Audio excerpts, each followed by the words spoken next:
I was in the cornfield when I unexpectedly ran into my ex-boyfriend after 2 years apart. He looked at the corn in my hand with a complicated expression. "Jessica, have you fallen on such hard times? If I'd known this would happen, why did you?" Before he could finish, cornstalks rustled and parted behind me, revealing a shirtless young man. "Jessica, are we really doing this here? Isn't it too risky?" Welcome to listen to my full sweet love series novel. I'm the blogger and I'm Twilight's novel. Now let's start the main story.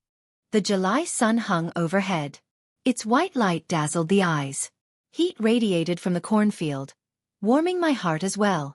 I swallowed hard, staring intently at Leo's bare torso. My gaze traced from his sharp jawline to his broad shoulders. Sweat glistened on his skin as my eyes slid downward. They followed the contours of 8 distinct abdominal muscles. Veins bulged powerfully on his arms. Impressive. Leo lowered his head under my scrutiny, blushing as he stammered the rehearsed line. "I want to sleep with you." I frowned disapprovingly. "That's not right. You need to glare at me fiercely when you say it. Your tone is too soft now." "You don't sound like Eugenio at all," Leo pleaded nervously. "What if someone comes by? Jessica, if people see us, it won't look good for you. Should we go back?" "I'm not afraid, so why are you worried?" Timid and hesitant. Such a waste of your rugged looks. "Start over," I directed Leo. "Go hide over there first and come out later to deliver that line while staring at me. Your eyes must show hunger, dominance, and a hint of desperate testing. Understand?" Leo nodded obediently and vanished into the cornstalks. "All right." That coward was probably psyching himself up again. I waited but he didn't emerge, so I idly snapped an ear of corn. A faint rustling sounded behind me. Pretending not to notice, I struck an exaggerated pose, pinky raised, hip swaying, while snapping another corncob. A shocked exclamation interrupted me. "Jessica!" I turned and widened my eyes in surprise. "Kevin? What are you doing here?" Kevin was my ex-boyfriend. We grew up together as childhood friends. He was the neighbor boy living across the hall, 2 years older than me. Kevin was the model student parents praised endlessly. At first, I disliked him intensely. "Oh, so you're the smart one? The polite one? The one who helps with chores after school?" I teamed up with some neighborhood kids to stuff mud into Kevin's backpack. We ruined his test papers. Kevin's mother shrieked in fury. "Who did this?" I only stepped away for a moment. What ill-bred brat did this? I ran too slowly and got caught red-handed. Kevin's mom was fierce and loved exaggerating stories to parents. Every kid feared her. At the critical moment, Kevin stepped forward. "Mom, it wasn't Jessica. I put it there myself. I didn't want to do the test." That was Kevin's first beating. His miserable sobs echoed from across the hall. I sat by my door crying even harder than him. That year he was 10, I was 8. Kevin earned my friendship. Later, Kevin shot up in height and grew strikingly handsome. Our friendship gradually shifted. I trailed after him like a puppy every day. Kevin introduced me to classmates as his sister. I always felt insecure around him, never daring to reveal my true feelings. I settled for the sister role, bringing him water during gym class, umbrellas on rainy days, filling his desk with snacks. This dynamic lasted until college. During my freshman year, Kevin's father had a car accident requiring massive medical bills. Kevin's mother quit her job to care for him, plunging the family into financial hardship. I remember heavy snow falling that day. When I reached Kevin's dorm, the lights were already out. Kevin sounded impatient. "Why are you here so late? Go back. You know my family situation. I'm not in the mood for games." I pulled a black plastic bag from my coat, a bundle of cash kept warm against my body. I offered Kevin an ingratiating smile. "This is all my lucky money saved since childhood. 57,000 renminbi total." I dared not transfer it electronically, fearing my mom would check bank records. Withdrawing cash felt safer, though I worried about robbery the whole way. I shoved the bag into Kevin's hands. "Take it for your dad's medical bills." "Kevin, don't worry. My monthly allowance is 2,500 renminbi. I'll take 1,200. You take 1,300. We can manage." Next year you'll graduate and find a job. Just one more year. Everything will get better. Hang in there. Kevin clutched the black bag, staring at me for a long silent moment. Streetlights stretched our shadows long across the snow. Flakes dusted Kevin's thin shoulders. I reached out to brush them away. Suddenly, Kevin pulled me into a tight embrace. Jessica. His voice choked as he buried his face in my shoulder. Let's be together. Time seemed to freeze in that instant.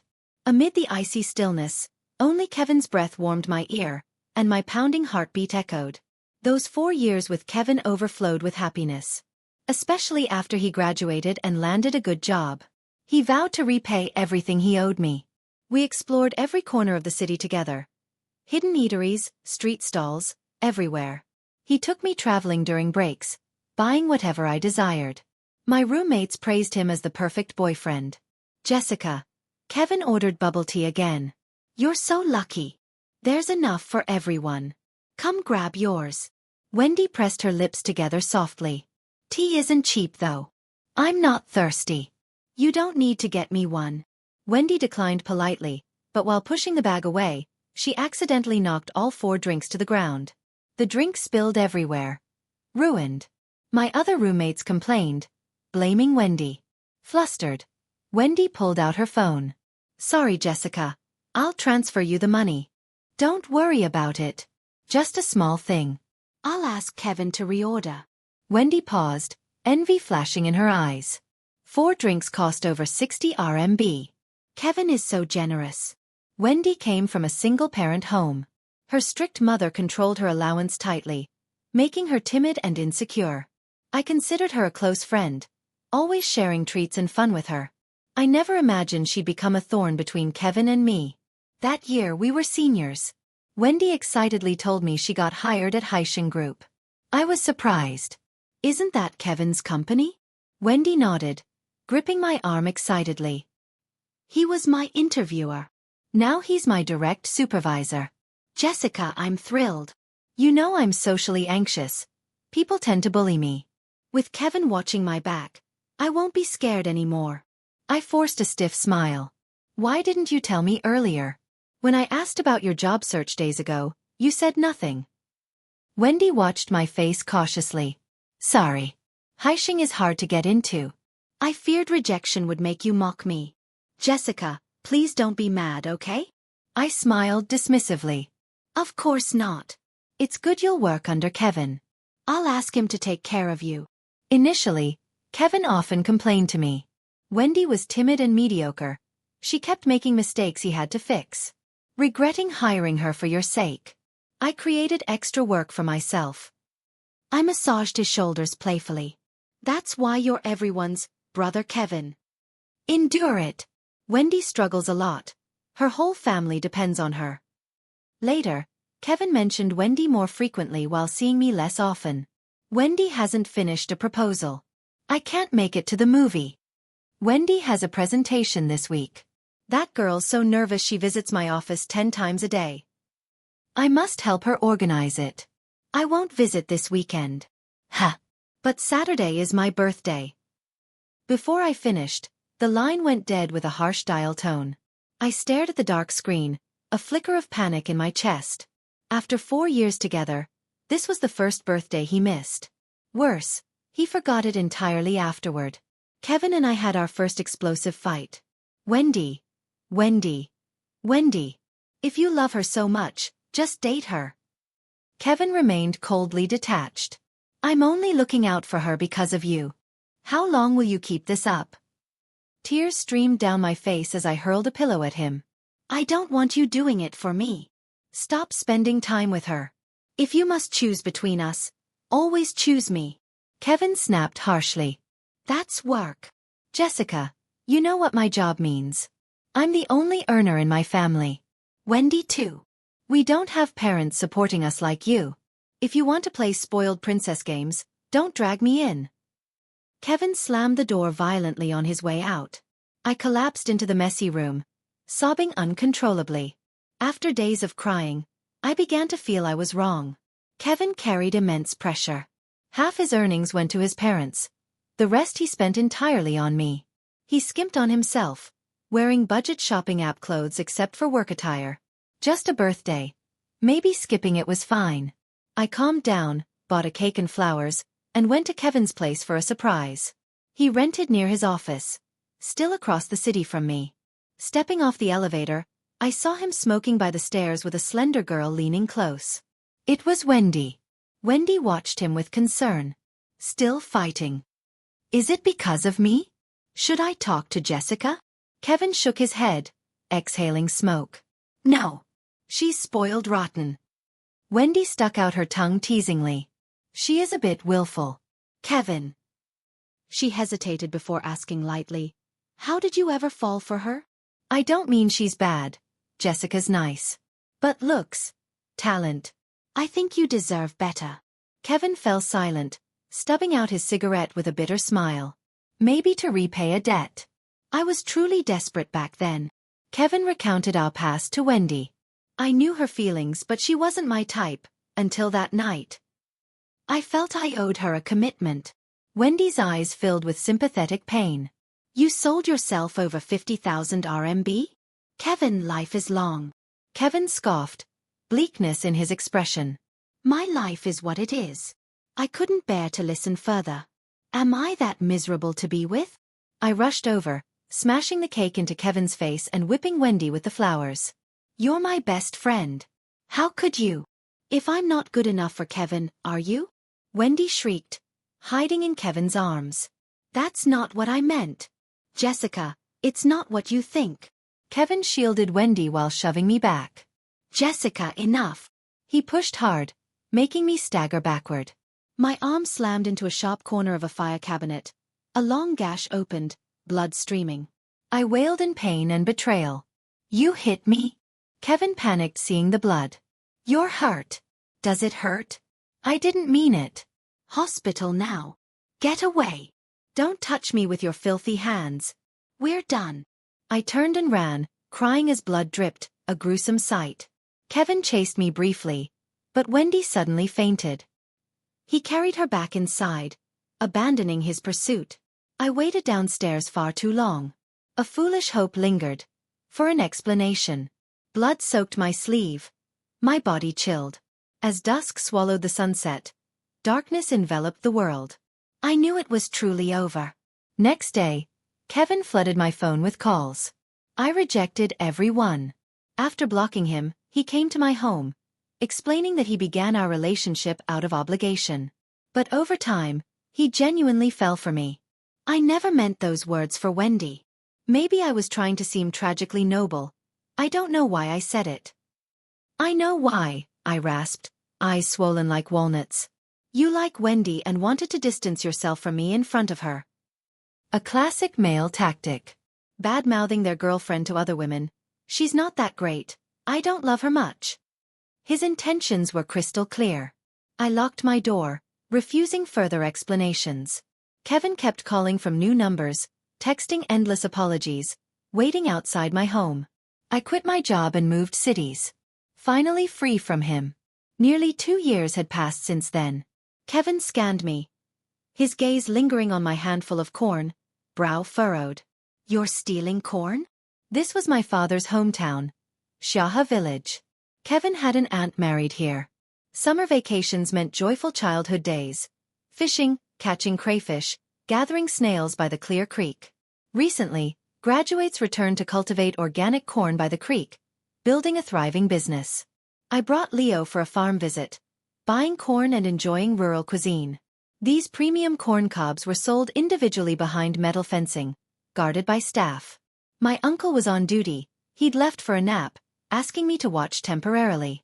Staring at the vast cornfield and Leo beside me, sleeveless, muscles defined, boldness overcame me. I invited him to act out scenes from Red Sorghum with me.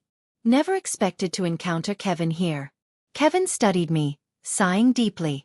Jobs are scarce for graduates now, but you didn't have to. If I knew you'd end up like this, why be so stubborn breaking up? Our company hires interns this year. Come interview? Though.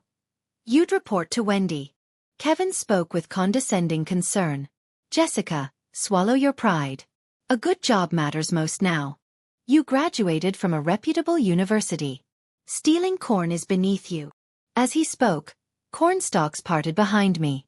Leo emerged hesitantly, hands on his waistband. Are we really doing it here? It feels too risky. Spotting Kevin, Leo jumped in surprise. Who's he? Kevin looked equally shocked. Who are you? They sized each other up. Leo stood shirtless in black shorts, broad-shouldered, lean, 8-pack abs tapering into his waistline. Further down, an unmistakable bulge strained his shorts. Kevin's eyes widened in realization. You too were going to. Leo's face burned crimson as he waved his hands frantically. No, nothing. Don't misunderstand. My Jessica isn't like that. He hurried to my side. Stepping forward, a square plastic packet fell from his pocket. 3 bold letters, large size. Leo instantly stomped on it, pretending nothing happened. Kevin's eyebrow twitched violently. His gaze turned murderous. Jessica, explain this. Who are you to demand explanations? I pushed Leo away, picking up the condom. Just bad luck. Let's go. Leo exhaled in relief. I told you it was risky here. People might see. Quick, let's leave. Guiltily grabbing my hand, he practically dragged me away. Kevin blocked our path, jerking his chin at Leo. Your boyfriend. Fiancé. Leo wrapped an arm around me, finally sensing the tension. Baby, who is he? I brushed it off casually. A village elder. Childhood friend. Childhood friend. Kevin sneered darkly, anger twisting his face. I'm Kevin. You're her fiancé. Never heard my name. Leo's eyes lit with recognition. The one who secretly hooked up with her roommate? Fitting, based on looks. Kevin exploded. How dare you? Who said I? Before he finished, cornstalks parted again. A young woman in a sun hat and white UV jacket emerged. Kevin, why rush off? Didn't wait for me. Jessica. Wendy shrieked upon seeing me. Kevin cut off his outburst, draping an arm around Wendy's shoulders coldly. This is Wendy. My girlfriend. Leo nodded knowingly. Ah, the homewrecker. Wendy flinched, darting shocked looks between Kevin, me, and Leo. Finally, she forced a bitter smile. That's long past, Jessica. We were all immature then. You were too stubborn to hear our explanation. We truly didn't betray you. Let bygones be bygones? Can we still be friends? Sorry. I'm busy. No time for new friends. I cut them off icily, walking away with Leo. Back home, simmering anger lingered. Leo teased me playfully, but I remained sullen. Suddenly, he cleared his throat and knocked firmly on my bedroom door. Hello, Ms. Jessica? Called for plumbing repairs. I looked up. Leo wore camouflage cargo pants and a thin white tank top, muscles clearly outlined. My eyes lit up, anger vanished, replaced by a different fire. I sat on the sofa, crossing my legs, and crooked a finger. Yes. Come here. I first met Leo at an auto garage. He was bent over a car engine, camo pants, white tank top hiked up, revealing a lean waist. Hearing me, he straightened, irritation and ruggedness in his gaze. Took you long enough. Tall, sharp features, wild aura, untamed radiated from him. Instantly captivated. A tiny voice screamed inside. Perfect rough type. Never tried one. Go. Just yesterday, I'd told my mom. Wasted my youth on a dog. I'll never love again. Now, youth had resurrected. Leo blushed. Apologizing. Sorry. Thought you were my buddy. I flushed too, eyes gleaming. Boss. Need car repairs. Leo paused, eyeing my scooter skeptically. We don't fix scooters. My car broke down at home. Can you come fix it? Hesitantly. Leo agreed. I drove him home on my scooter. Summer evening wind, warm against our faces. Scooter cramped, Leo's long legs pressed against mine. I felt nestled in his lap. My thoughts and pulse raced wildly the entire ride. 20 minutes flew by. At my building, reality hit. I owned no car here. My parents bought me one after graduation, but it was back in Hangzhou. After splitting with Kevin, I fled 1,000 miles to Beijing. I hadn't even found a job yet, let alone shipped a car. I stood awkwardly at the gate, sweating nervously. Find a random car in the garage for him to fix? Too many lies. Too exhausting. I confessed shamefully. Sorry. No car here. Leo sat on the scooter, one long leg propped, grinning with starlit eyes. Fine. I'm not the garage owner either. My friend owns that shop. Our eyes met. Laughter bubbled up between us. My thoughts were clear. Got it. You're not innocent either. I expected Leo to live up to his name. Wild and rough. Together, I discovered unexpected thoughtfulness. He instinctively walked roadside, shielding me from traffic. First meal together, he asked about allergies and food aversions. He checked every lock nightly. Demanded I text rideshare license plates before entering. Non-smoker, non-drinker, early sleeper, in bed by 11 p.m., jogging at 7 a.m. His routine felt almost elderly. Reliable daily? Absolutely. Romantic spark? Lacking. He blushed easily despite his rugged looks. Teasing him made him fumble like a flustered maiden. He dodged my adventurous requests. Today, his cooperation thrilled me. I forgot the unpleasant encounter instantly, focusing on our roleplay. You're a part-time student? Haven't seen you before. Leo nodded shyly. Dad's sick. I'm filling in. Oh. Sit down. I'll get you water.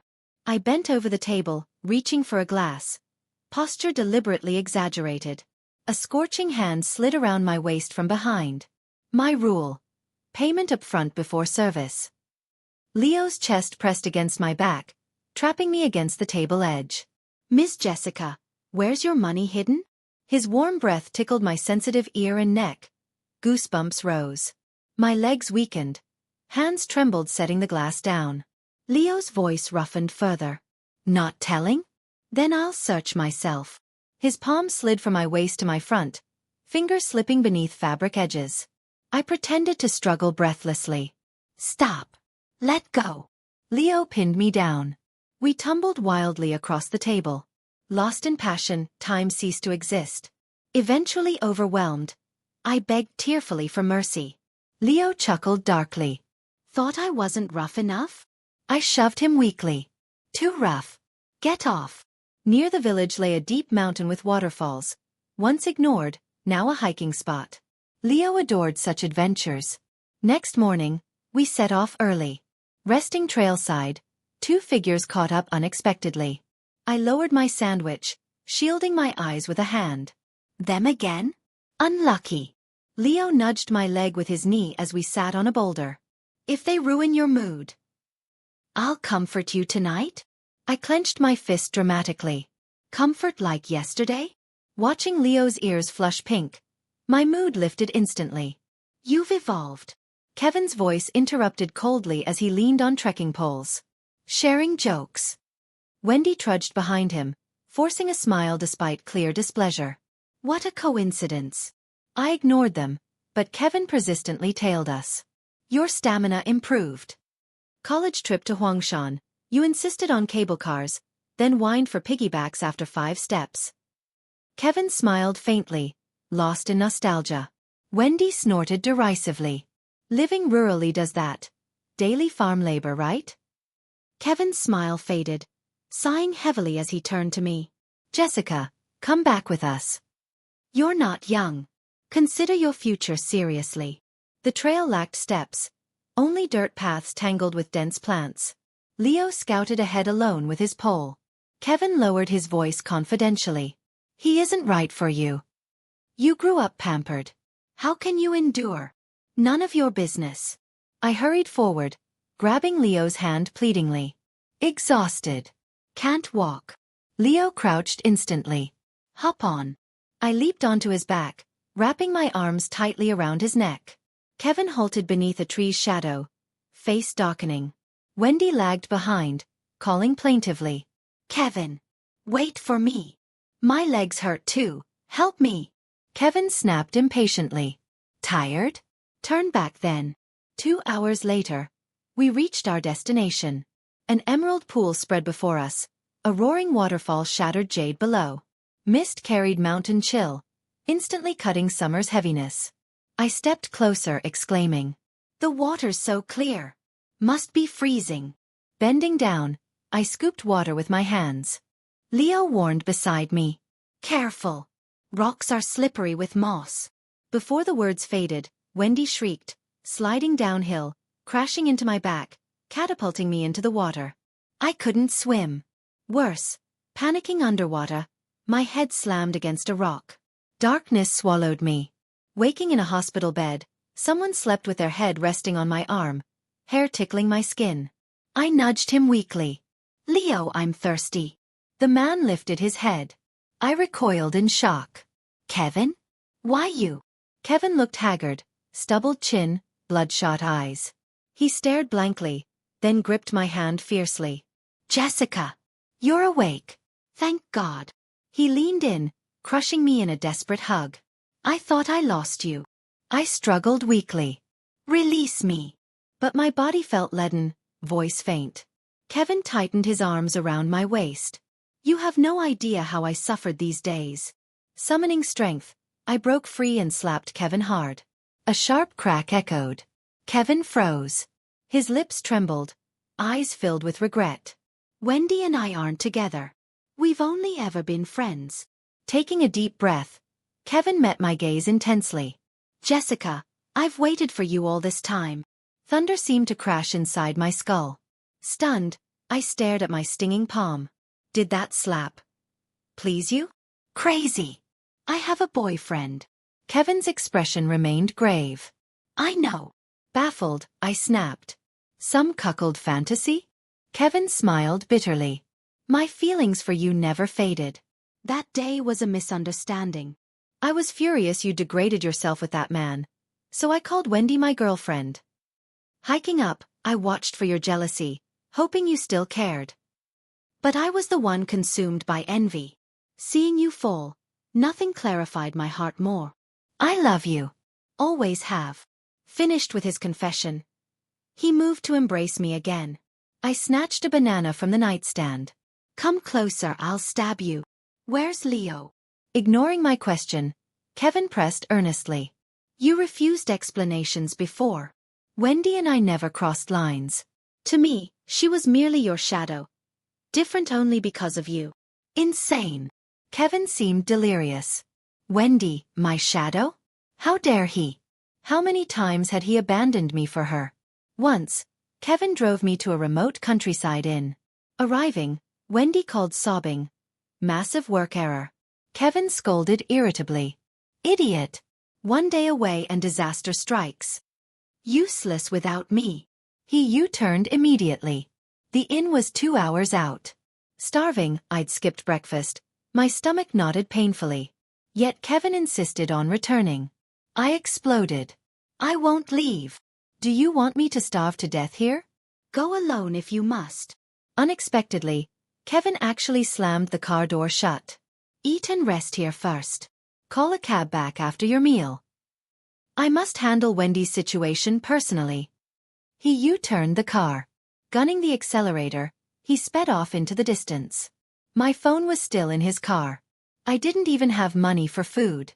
In the end, I borrowed the inn owner's phone. I contacted a friend after much hassle. I didn't return until after dark. Countless times he neglected my feelings for Wendy. Now he audaciously claims she was just a friend? Insists he always loved only me all these years? Says he never looked at Wendy seriously? Such a devoted friend to her? I couldn't comprehend Kevin's twisted logic. I refused to engage with him any longer. I frantically pressed the call button by the bed. "Nurse! Nurse!" A nurse rushed in. "Oh, Miss Jessica. You're awake. Thank goodness. Your boyfriend refused to leave your side. We're all envious." She praised Kevin while explaining my luck surviving. I grew confused. Wasn't it just a head bump? Why so serious? The impact wasn't the problem. You were bitten by a venomous snake. Pure misfortune. Falling into the water, I never noticed a snake in the deep pool. Startled by my fall, it instinctively struck. Initially rescued, no one detected the bite. Only when Kevin noticed my pallor did he spot 2 tiny puncture wounds on my arm. Childhood village warnings echoed. Summer snakes carried deadly venom. Kevin acted decisively, binding my upper arm with rope, carrying me downhill at a sprint, driving me to the county hospital. After emergency treatment, he arranged transfer to a major hospital for anti-venom. Regardless, he saved my life. My feelings tangled with conflicted gratitude. Kevin watched my expression carefully. Hungry? The nurse said you can have congee now. I'll buy some downstairs. No need. Where is Leo? Where did Leo go? My fixation on Leo darkened Kevin's expression. Forget that boyfriend of yours. Kevin claimed Leo initially doubted the snakebite, wasting precious time. At the mountain's base, Leo took a call, said he was busy, and vanished. For a whole week. No call, no visit. Probably terrified of medical bills. Kevin spoke with feigned concern. Men like him are for fun. Zero responsibility. How could he build a life? Not to badmouth him, but the doctor outlined worst-case scenarios. Severe neurotoxicity could cause paralysis. He couldn't handle that. Fleeing is natural. Rest now. Consider ending things with him. Even if you won't accept me yet, Jessica, as a friend, I urge you. Cut ties with Leo. After Kevin left, my mind reeled. Was Leo truly that heartless? Watched Kevin carry me away and just ran? And medical bills? Ridiculous. Kevin knew nothing about Leo. A man whose hobby was repairing Ferraris couldn't afford treatment? I searched the room, no phone. Borrowing a nurse's phone, I called Leo. He answered instantly, voice weary. Hello? Hearing him, a smile tugged my lips. Leo? My pipes burst again. Jessica? You're awake. How do you feel? Joking like that, your brain's fine. Wait there. I'll finish work and come. Not urgent, I insisted, curiosity piqued. Where are you? What happened? Shanghai. It's complicated. I'll explain tonight. Hanging up, I wandered the corridor, feeling drained, and returned to bed. Kevin returned with congee, insisting on feeding me. I turned away. Leave it. I'll eat. Disappointment flashed across Kevin's face. Fine. After dinner, Kevin left to handle work, urging me to call if needed. My phone. Oh, it fell in the water. I bought you a new one. Kevin handed me the latest iPhone. Essential apps were installed, but his contact sat alone in the address book. Seeing my daze, Kevin chuckled, ruffling my hair.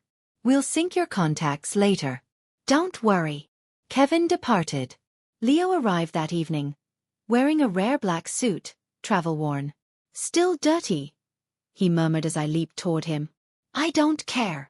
I wrapped my arms and legs around him tightly. Leo staggered back, laughing. Starving for days yet heavier? You've weakened. You look thinner. I pinched his arm. Tired. He sat on the sofa, pulling me close. Body no. Heart yes. You wouldn't believe this week. From Leo the truth emerged. He spotted the snakebite first. He carried me non-stop for 2 hours down the mountain. He arranged the hospital transfer. Exhausted after handling everything, he collapsed. His father rushed him to Shanghai. After fluids and rest, Leo recovered quickly. He demanded to return, but his father refused.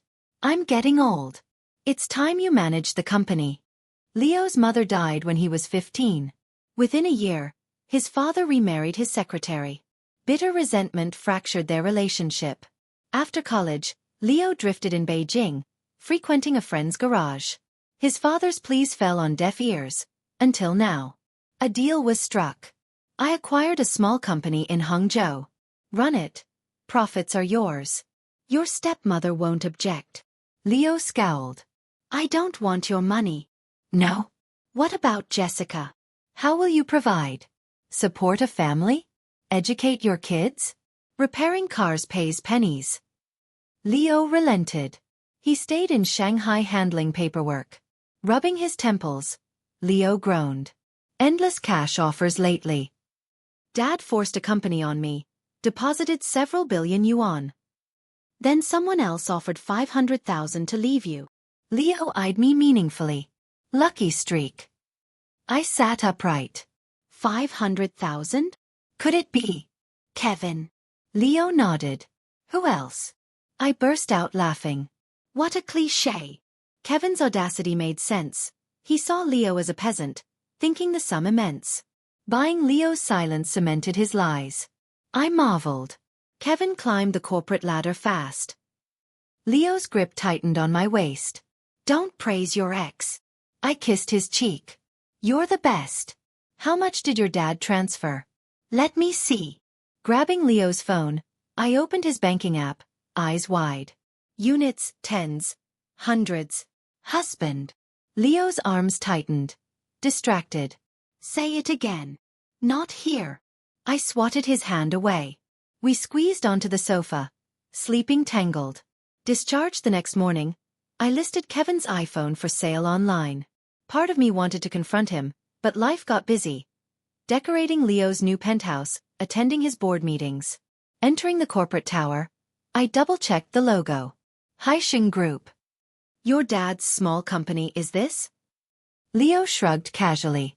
Profitable, but the old CEO gambled in Macau, got trapped. We got a bargain. Excitement surged. Meeting time. Today I starred in my own revenge fantasy. Reality mirrored melodrama. Employees lined the hall, chanting, "Welcome, President Chen." Kevin looked up. All color drained from his face. His lips trembled. Horror filled his eyes.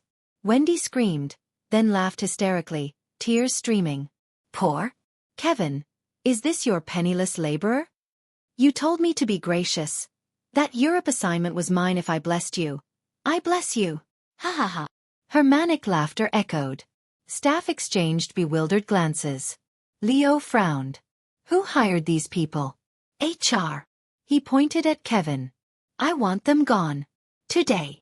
Kevin stared dumbfounded, Leo's past words echoing. 50,000 is life-changing money for you. Take it home. Marry someone simple. Jessica is beyond you. Now, Kevin felt slapped. Face burning, throat tight. He clutched his head, fleeing in humiliation. I delivered the final blow. No need to fret over medical bills, Kevin. Leo can afford them. Both were fired that afternoon. I never saw them again. Rumors reached me. Wendy's incompetence, exposed without Kevin's protection, left her jobless for over a year. She finally settled for a mediocre firm, only to get fired again. Defeated, she left Hangzhou. Kevin fared slightly better, until he started stalking me outside Haisheng. Security, fearing retaliation, apprehended him. Police involvement led to 7 days detention. After release, he vanished from the city. Before leaving, Kevin sent an endless text. Leo pretended to watch TV, eyeing my phone sideways. I deleted it instantly. Too long, didn't read. No more time wasted on unworthies. Leo struggled to suppress a smile. Confused, I glanced at the Lord of the Rings on screen. Is it that funny? Leo clasped my hand, fingers interlocking. Not funny. I just feel incredibly happy.